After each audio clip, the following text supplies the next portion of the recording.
আসসালামু আলাইকুম। সংবাদে আপনাদের সবাইকে স্বাগত জানাচ্ছি। আমি ফিরোজ তোহা। শুরুতেই সংবাদ শিরোনাম। বাংলাদেশের সর্বশেষ গুরুত্বপূর্ণ আপডেট সংবাদে আপনাকে স্বাগত। শুরুতেই সংবাদ শিরোনাম, পরে বিস্তারিত। শুরুতেই জানাবো, গুমে ভারতীয়দের সম্পৃক্ততা মিলেছে তদন্ত কমিশনের প্রতিবেদন। আওয়ামী লীগের শাসন আমলে শেখ হাসিনার সময়ে গুমের সঙ্গে ভারতীয়দের সম্পৃক্ততা পেয়েছে গুম সংক্রান্ত তদন্ত কমিশন। আজ প্রধান উপদেষ্টা অধ্যাপক ডক্টর মোহাম্মদ ইউনূসের কাছে যে প্রতিবেদন দিয়েছে কমিশন, সেখানের এক অংশে বলা হয়েছে নিখোঁজ ব্যক্তিদের মাথায় গুলি করে লাশ সিমেন্টের ব্যাগ দিয়ে নদীতে ডুবিয়ে দেয়া হতো, মরদেহ টেনে নিচে ফেলা হতো, তুলে নেওয়া হতো ব্যক্তিকে গাড়িতে চাপা দেওয়ার তথ্য পাওয়া গেছে। কমিশনের তদন্ত প্রতিবেদনে আরো বলা হয়েছে, গুম শুধু বাংলাদেশের অভ্যন্তরীণ বিষয় নয়, বরং আন্তর্জাতিক চক্রান্তেরই অংশ।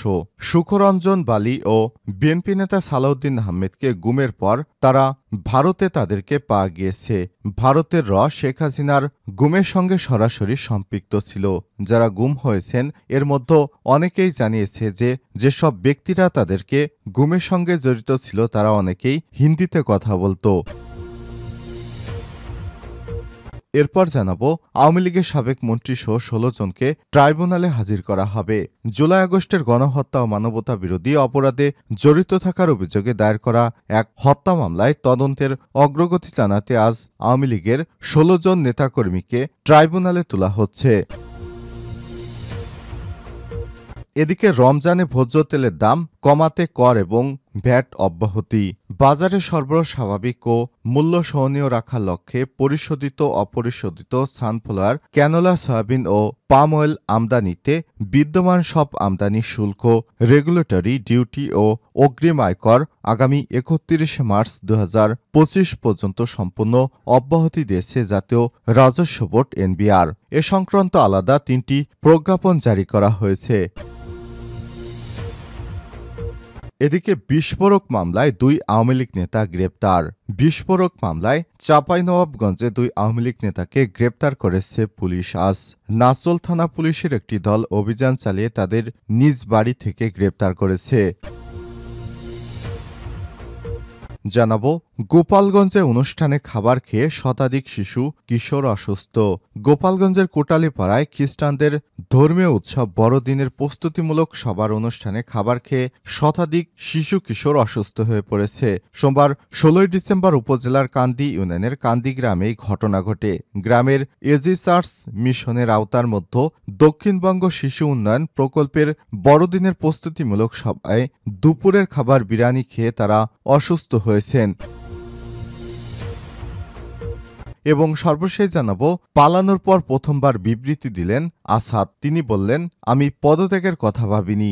বিদ্রোহীদের অভিযানের মুখে দেশ ছেড়ে পালিয়েছে সিরিয়ার সাবেক প্রেসিডেন্ট বাশার আল আসাদ। গত ৮ই ডিসেম্বর দেশ ছেড়ে রাশিয়ায় পালিয়ে যান তিনি। এর এক সপ্তাহ পর নীরবতা ভাঙলেন তিনি। এমনকি একটি বিবৃতিও দিয়েছেন বাশার আল আসাদ। আজ টাইমস অব ইসরায়েলের এক প্রতিবেদনে বিষয়টি জানানো হয়েছে। প্রিয় দর্শক, এতক্ষণ শুনছিলেন সংবাদ শিরোনাম, এবারে বিস্তারিত। তবে তার আগে বন্ধুরা, অনুরোধ থাকবে সংবাদটিতে একটি লাইক দিন। এই চ্যানেলে আপনি নতুন হয়ে থাকলে আমাদের সংবাদটি দেখতে দেখতে চ্যানেলটি সাবস্ক্রাইব করে রাখুন। কমেন্ট করে আপনার মূল্যবান মতামত জানিয়ে দিন বন্ধুরা, আপনি বিশ্বের কোন দেশ থেকে বা বাংলাদেশের কোন স্থান থেকে আমাদের সংবাদটি দেখছেন এবং শুনছেন। এবারে বিস্তারিত। গুমে ভারতীয়দের সম্পৃক্ততা মিলেছে তদন্ত কমিশনের প্রতিবেদন।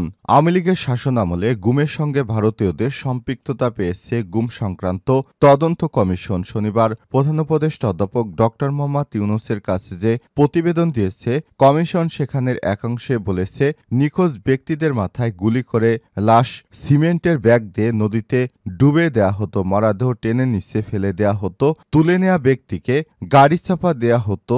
এসব তথ্য পাওয়া গেছে। কমিশনের তদন্ত প্রতিবেদনে বলা হয়েছে, গুম শুধু বাংলাদেশের অভ্যন্তরীণ বিষয় নয়, বরং আন্তর্জাতিক চক্রান্তেরই অংশ। সুখরঞ্জন বালি ও বিএনপি নেতা সালাউদ্দিন আহমেদকে গুমের পর ভারতে হস্তান্তরের ঘটনা হিসেবে বাংলাদেশে ঘটেছে। সুখরঞ্জন বালিক সুপ্রিম কোর্ট প্রাঙ্গণ থেকে অপহরণের পর ভারতীয় কারাগারে পাওয়া যায়। তাকে যুদ্ধ অপরাধে মৃত্যুদণ্ডে দণ্ডিত বিএনপি নেতা সালাউদ্দিন কাদের চৌধুরীর ছেলে হুম্মাম কাদের আদালতের কমিশনকে জানিয়েছেন তাকে যে গোপন বন্দিশালায় রাখা হয়েছিল সেই সেলের বাইরে কাউকে হিন্দিতে কথা বলতে শুনেছেন তিনি। তাকে কখনো এ বিষয়ে আগে কেউ জিজ্ঞাসা করেনি বা সাহস পায়নি। তাকে কখন ধরা হয়েছে তিনি কোনো তথ্য দিয়েছেন কিনা, এখন পর্যন্ত জিজ্ঞাসাবাদ হয়েছে কিনা। তদন্ত কমিশনের প্রতিবেদনে আরও বলা হয়েছে, র্যাবের গোয়েন্দা শাখায় যারা অভিযানে সক্রিয় ছিলেন তারা জানিয়েছেন ভারত ও বাংলাদেশের নিরাপত্তা বাহিনী বন্দি বিনিময় করত।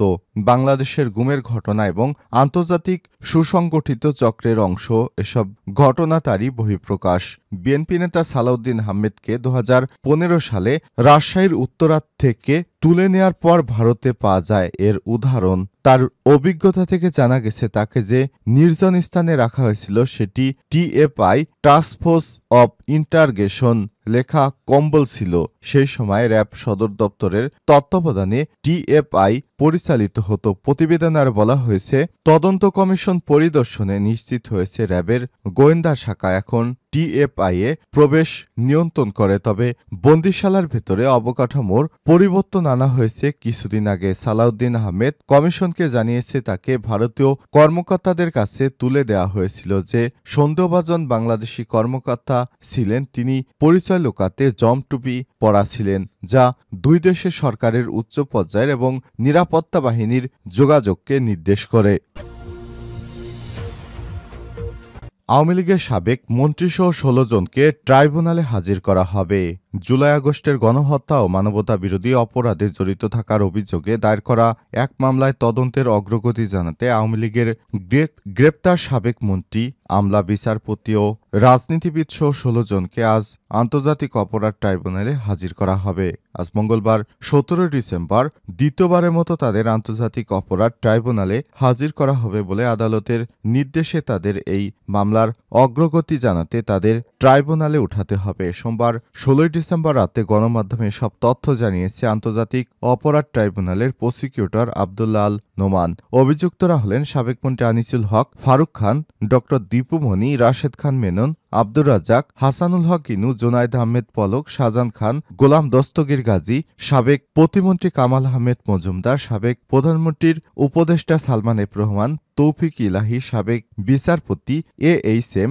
শামসুদ্দিন চৌধুরী মানিক ও সচিব জাহাঙ্গীর আলম, আওয়ামী লীগ নেতা আমির হোসেন আমু এবং কামরুল ইসলাম।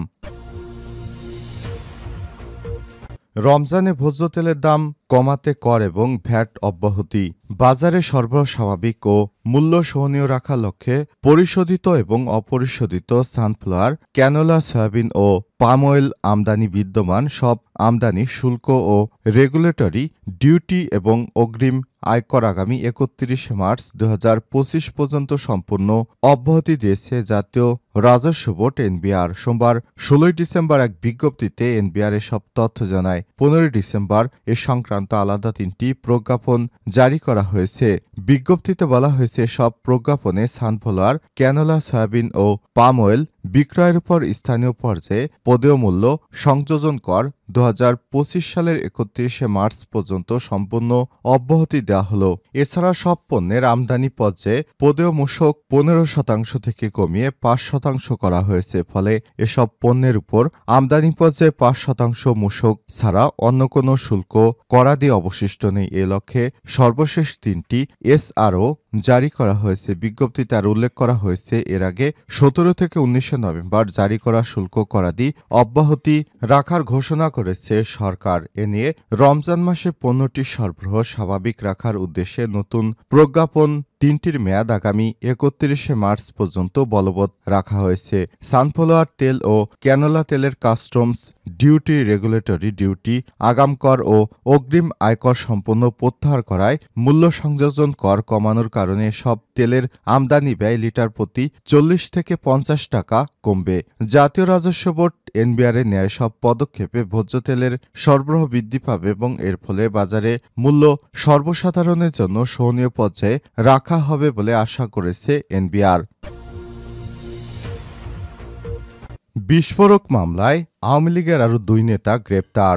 বিস্ফোরক মামলায় চাঁপাইনবাবগঞ্জ 2 আওয়ামী লীগ নেতাকে গ্রেপ্তার করেছে পুলিশ।